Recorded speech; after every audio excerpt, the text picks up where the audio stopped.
Good morning everyone. मैं पवन आपका स्वागत करता हूँ इजी स्टडी विद पवन के एक नई वीडियो ट्यूटोरियल में, जिसमें आज हमारा टॉपिक है कॉन्स्टिट्यूशन का राज्य के नीति निर्देशक तत्व, जिसमें हम इसके बारे में जानेंगे कि राज्य के नीति निर्देशक तत्व होते क्या हैं, इसमें कौन कौन से अनुच्छेद संलग्न है और ये कौन से भाग में है और क्या इसका महत्व है। तो ये सारी चीज़ें हम आज की वीडियो में कंप्लीट करेंगे। तो ज़्यादा टाइम वेस्ट न करते हुए चलिए वीडियो शुरू करते हैं।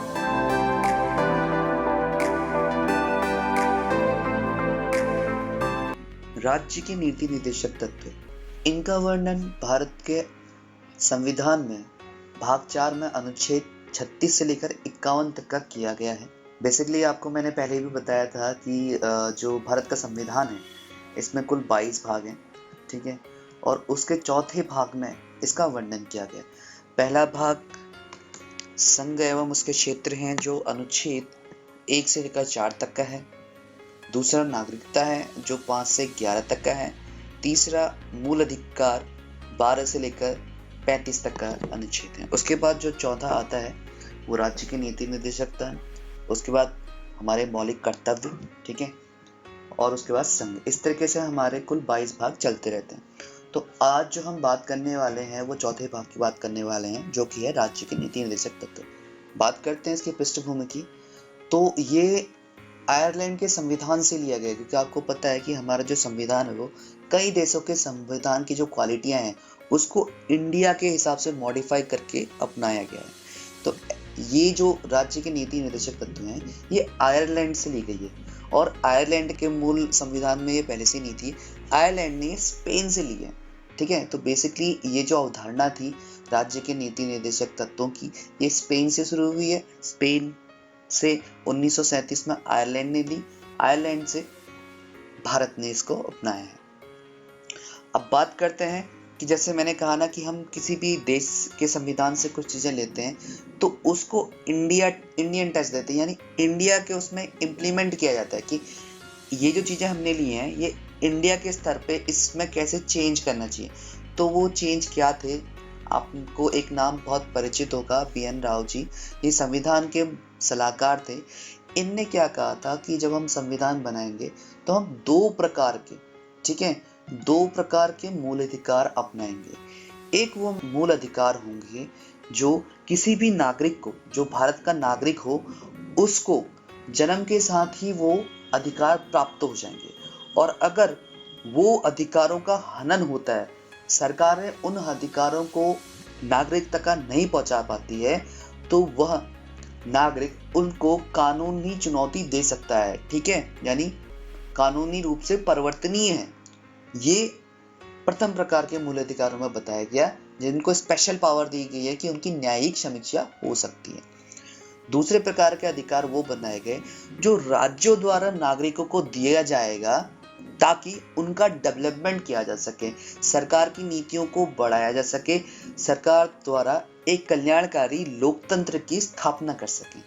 और अगर जो ये नीति निर्देशक तत्व, जिन्हें हम संविधान, जो BN राव जी ने मूलाधिकार द्वितीय की संज्ञा दी है, उसको ये बोला गया था अगर राज्य सरकारें ये अधिकार नागरिक को नहीं दिला पाती है तो नागरिक इनको कानूनी रूप से समीक्षा नहीं करवा सकता, यानी इसकी कानूनी समीक्षा नहीं हो सकती, ये कानून में परिवर्तनीय नहीं है, ऐसा बताया। बट उसके बाद कालानुसार हुआ क्या कि जो मूल अधिकार प्रथम है वो तो एज इट इज आ गए, जिन्हें मूल अधिकार के नाम से आज हम जानते हैं।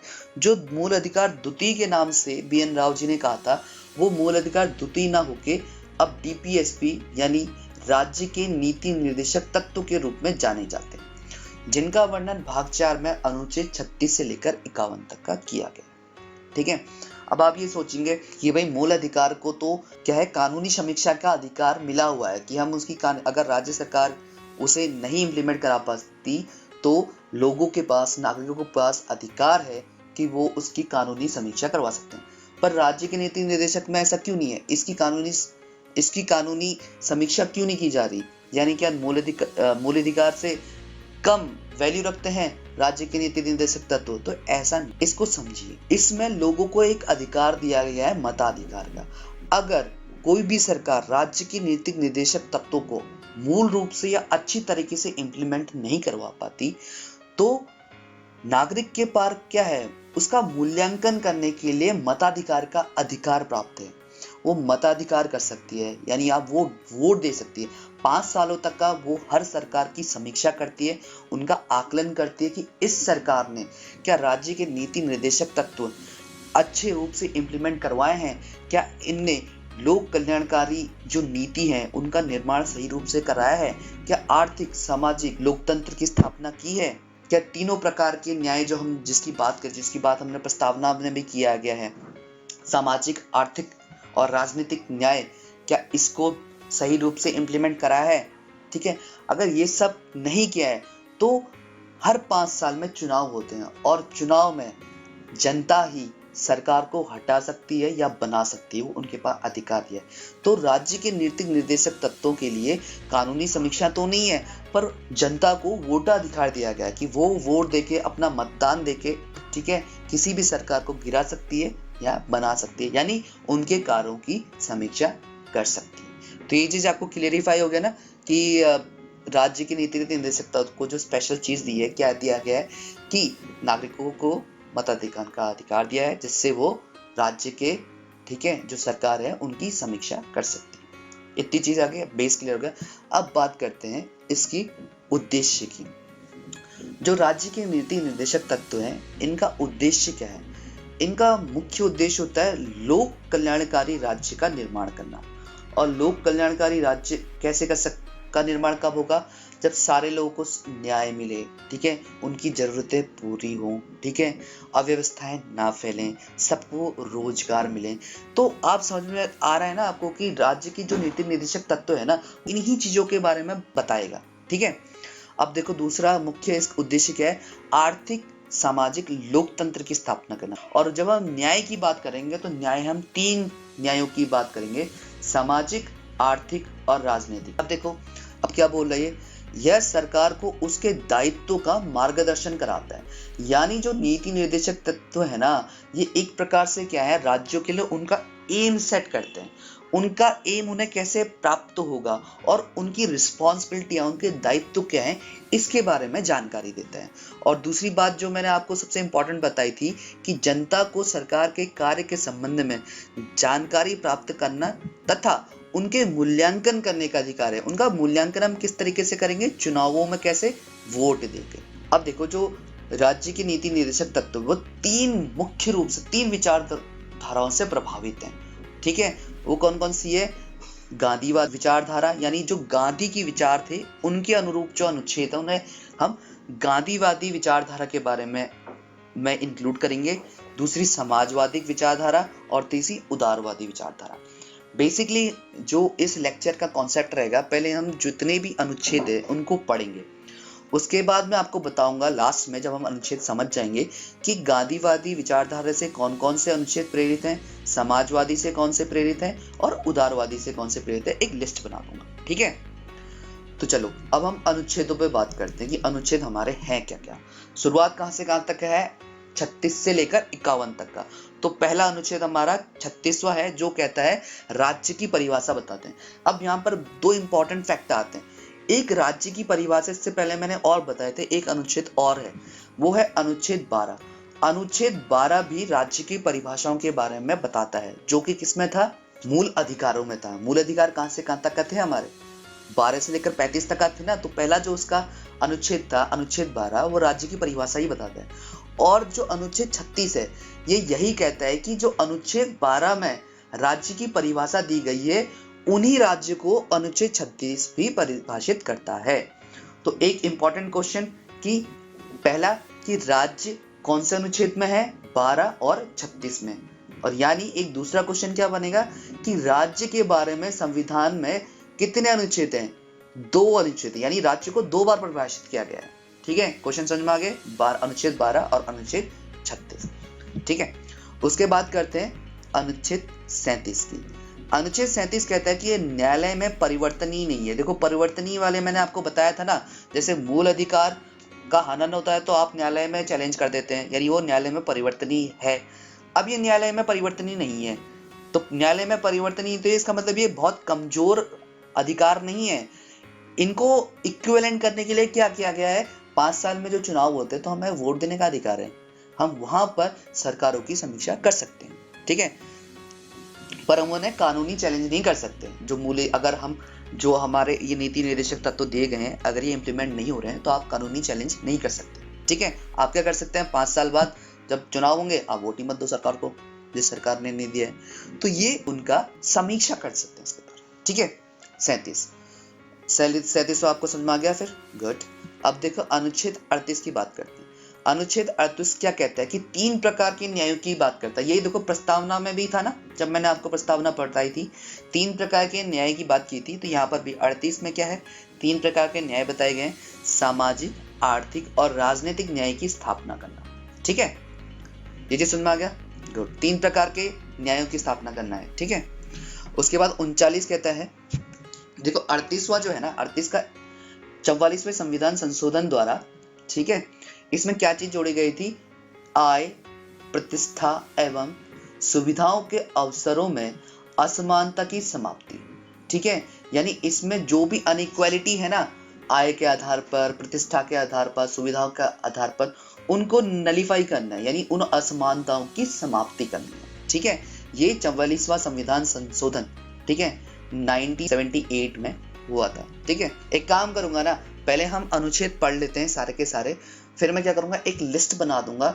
4 संशोधन है बेसिकली जो राज्य के नीति निर्देशक तत्वों से रिलेटेड है, उसमें कौन कौन से संविधान संशोधन के अकॉर्डिंग कौन कौन सा अनुच्छेद इंप्लीमेंट में मैं उसमें करा दूंगा, उसमें आपको और ज्यादा क्लियरिटी आ जाएगी। अभी हम पहले समझ लेते हैं कि कौन कौन से नंबर के कौन कौन से अनुच्छेद हैं।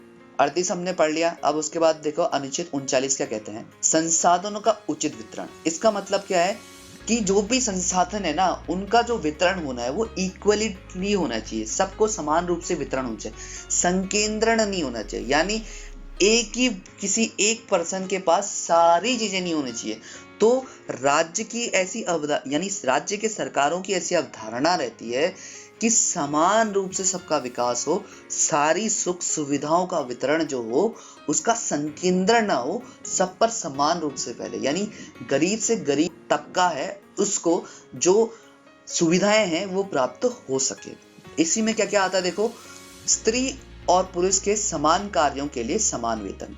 देखो 39 में ही है, 39 में ही है, समान ये आता है कि किस अनुच्छेद में लिखा गया है कि स्त्री और पुरुष के लिए समान कार्यों के लिए समान वेतन दिया जाएगा, तो अनुच्छेद 29 में दिया गया। अनुच्छेद 39 में देखो बच्चों के स्वास्थ्य विकास के अवसरों में वृद्धि करना, ठीक है। ये 42वें संविधान संशोधन द्वारा जोड़ा गया था कि बच्चों के स्वास्थ्य एवं विकास के अवसरों को बढ़ावा देना, ठीक है। अब देखो नेक्स्ट जो है हमारा अनुच्छेद 39 का ये क्या कहता है, समान अवसर के आधार पर न्याय देना। और इसी में देखो एक चीज इंक्लूड होती है जो बहुत बार क्वेश्चन आता है कि गरीबों को मुफ्त कानूनी सहायता कौन से अनुच्छेद के अंतर्गत दी जाती है, तो 39 के क के अंतर्गत, ठीक है। गरीबों को मुफ्त कानूनी सहायता प्रदान कराना ये सरकार की जिम्मेदारी है। ये कौन से अनुच्छेद में बताया गया है, 39 क में, ठीक है।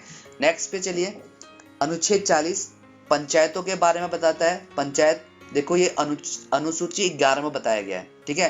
पूरा इसके बारे में पूरी अनुसूची ही है, पंचायत में क्या क्या होता है, पंचायत को कितने कार्य दिए गए हैं, ये सारी बातें हम अनुसूची 11 में है। और अनुसूची 11 कब जोड़ी गई थी, 73वें संविधान संशोधन 1993 में, ठीक है। और 74वीं जोड़ी गई थी नगर पालिका, ठीक है, वो भी 1993 में, ठीक है, ये याद रहेगा। तो 40वां का इसे पंचायत से। अब देखो जो पंचायत हो गया, उसके बाद ये जो 3 आर्टिकल है ना, ये एक जैसे हैं, देखो इनको एक साथ याद करेंगे, समझो पहले से।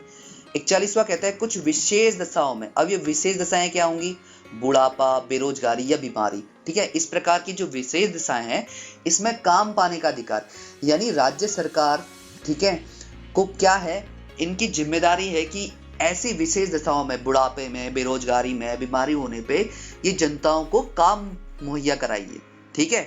अब देखो काम 41वें में काम मिल गया। अब काम के बाद क्या है देखो 42वां क्या कहता है, कार्य जो है, अब वो जो काम जो वो न्याय संगत होना चाहिए और मानवीय दशाओं में होना चाहिए। यानी न्याय संगत क्या है कि वो असंवैधानिक नहीं होना चाहिए, कार्य कोई इलीगल कार्य नहीं होना चाहिए, वो संवैधानिक रूप का कार्य होना चाहिए, लीगल कार्य होना चाहिए। और जो कार्य किया जा रहा है वो मानवीय दशा में होना चाहिए, कि ऐसा नहीं है कि कोई ऐसा कार्य कराने लग गई सरकार कि जहाँ गैस लीक हो रही है और वहाँ आपसे काम करने को कहा जा रहा है, ठीक है, जहाँ आपका हेल्थ के लिए जो ठीक हो, इन्वायरमेंट हेल्दी इन्वायरमेंट हो, मानवीय दशाएं हो, मानव के कार्य करने लायक जहाँ एनवायरमेंट हो, ऐसी जगहों पर आपको कार्य कराया जाएगा, ठीक है। तो ये आपका क्या बोलता है, अनुच्छेद 42 बोलता है। 43, अब काम विशेष दशाओं में काम मिल गया, काम की दशाएं भी ठीक हैं। अब जो मजदूरी मिल रही है, 43वां क्या कहता है, जो मजदूरी है वो निर्वाह मजदूरी होनी चाहिए, यानी इतनी तो मजदूरी मिलनी ही चाहिए जिससे आपका, ठीक है, 2 जून की रोटी, यानी जो आपको नेसेसरी आपकी चीजें हैं वो उससे कंप्लीट हो जाए, ठीक है, निर्वाह मजदूरी से पूरी हो। और साथ ही कुटीर उद्योगों का बढ़ावा देना चाहिए, ये भी अनुच्छेद 43 में कहा गया है, ठीक है। अब देखो अनुच्छेद 43 को क्या कहता है, उद्योगों के प्रबंधन, यानी उद्योगों में बढ़ावा देना चाहिए, ठीक है, उद्योगों का। 43 कहता है कुटीर उद्योगों को बढ़ाओ, ठीक है, कुटीर यानी छोटे उद्योग। और उसके बाद 43 को कहता है बड़े उद्योगों को बढ़ाओ। अब बड़े उद्योगों को बढ़ा रहे हैं तो आपको क्या चाहिए होगी, लोन चाहिए होगी।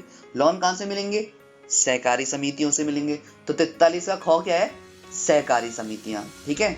ठीक, उसके बाद देखो अनुच्छेद 44 44 देखो बराबर है ना, बराबर की बात करें, 4 4 बराबर होता है। तो समान नागरिक संहिता, अब ये समान नागरिक संहिता क्या है, देखो जैसे हमारा देश क्या है, सेकुलर कंट्री है, इसमें बहुत सारे क्या है, धर्म हैं, और इन सारे धर्मों के ना अपने अपने थोड़े कानून भी हैं।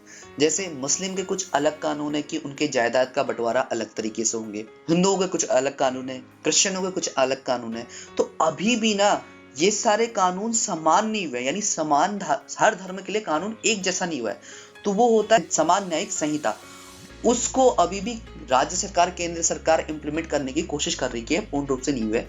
एक इसको रिजॉल्व करने का देखो क्या हुआ था अभी रिसेंटली, 3 तलाक जो एक चेंज था वो सिमिलर हो गया, ठीक है। तो इस तरीके से राज्य सरकारें क्या करें, स्टेप बाय स्टेप इनको कंप्लीट, इनको यानी समान नागरिक संहिता लागू करने की कोशिश कर रही है, पर इसमें भी वो पूर्ण रूप से सफलता प्राप्त नहीं हुई है उन्हें। अनुच्छेद 45 6 वर्ष से कम आयु के बच्चों को शिक्षा प्रदान करना, ये थोड़ा इंपॉर्टेंट है, इसके बारे में बता देता हूँ क्यों इंपॉर्टेंट है। क्योंकि 2002 में एक संविधान संशोधन हुआ था, 86वां संविधान संशोधन हुआ था। उसमें क्या गया था कि इससे पहले 45वां जो अनुच्छेद था ना, इसमें बेसिकली 6 से 14 वर्ष के आयु के बच्चों के लिए अनिवार्य शिक्षा का प्रावधान था। वो कहाँ चला गया है, उसे अब मूल अधिकार में डाल दिया गया है 86वें संविधान संशोधन द्वारा 21 कॉम में, जहां पर इसका वर्णन कर होता है। अब ये जो 45वां अनुच्छेद है ये कहाँ है, 21 कॉम में है। तो 45वां ब्लैंक हो गया था, तो उसमें क्या डाल दिया गया, 6 वर्ष के कम आयु के बच्चों का संरक्षण एवं शिक्षा, ठीक है, ये बता दिया गया। 45वां जो था वो 21 कॉम में चला गया, वो क्या था, 6 से 14 वर्ष के बच्चों के लिए अनिवार्य रूप से शिक्षा प्रदान करना। और अब जो 45वें में है, ठीक है, वो क्या है, 6 वर्ष से कम आयु के बच्चों के लिए शिक्षा और संरक्षण देना, ठीक है, याद रखा, अनुच्छेद 45 ये कहते हैं। अब देखो अनुच्छेद 46 क्या कहते हैं, अनुसूचित जाति, जनजाति एवं दुर्लभ वर्गों के लिए शिक्षा और अर्थ संबंधी हितों की अभिवृद्धि, यानी बढ़ाना। शिक्षा उनको जो अनुसूचित जाति हैं, जिनका शोषण होता है, जिनकी आर्थिक और सामाजिक स्थिति कमजोर है, ठीक है, उनको शिक्षा देना, और जो शोषण होते हैं उनमें कमी लाना, और ऐसे नियम कानून बनाना ताकि उनका विकास हो सके। तो ये किस में बताया गया आपको, अनुच्छेद 46 में बताया गया, ठीक है। उसके बाद अनुच्छेद 47 कहता है स्वास्थ्य, पोषण और मद्य निषेध। मद्य निषेध का मतलब होता है शराबबंदी, ठीक है। शराबबंदी देखो कौन से राज्य में हुआ है, बिहार में हो गया। उसके बाद 48वां क्या कहता है, 48वां कहता है कृषि, पशुपालन, दुग्ध पालन का विकास करना, ठीक है, यानी जो गांव है, जहां भी क्षेत्र है, वहां किसी का विकास किया जाए, पशुपालन का विकास किया जाए, दुग्ध पालन का विकास किया जाए, ताकि क्या हो सके, पूंजी बन सके, लोगों को रोजगार मिल सके, ठीक है, लोगों का जो जीवन है वो अच्छी तरीके से व्यतीत हो सके, यानी लोग के कल्याणकारी नीतियां बना रही है ना। उसके बाद देखो 48 का क क्या कहता है, पर्यावरण का संरक्षण, ठीक है, ये 42वें संविधान संशोधन में जोड़ा गया था। पर्यावरण का संरक्षण करना चाहिए, जीवों का संरक्षण करना भी इंक्लूड है इसमें, जीवों की हत्या नहीं करना चाहिए, पेड़ नहीं काटने चाहिए, ठीक है, ये सारी चीजें हैं, ठीक है। एनजीटी जैसी चीजें हो गया ना, नेशनल ग्रीन ट्राइब्यूनल 2010 में जो शुरू हुआ था, ठीक है, 2010 में एनजीटी, वही वाली सारी चीजें हैं इसमें, ठीक है। अब देखो अनुच्छेद 49 क्या कहता है, अब ये राष्ट्र से रिलेटेड है। देखो ये 3 जो अनुच्छेद आते हैं, राष्ट्र के महत्व के स्मारक स्थान का संरक्षण करना। जैसे जैसे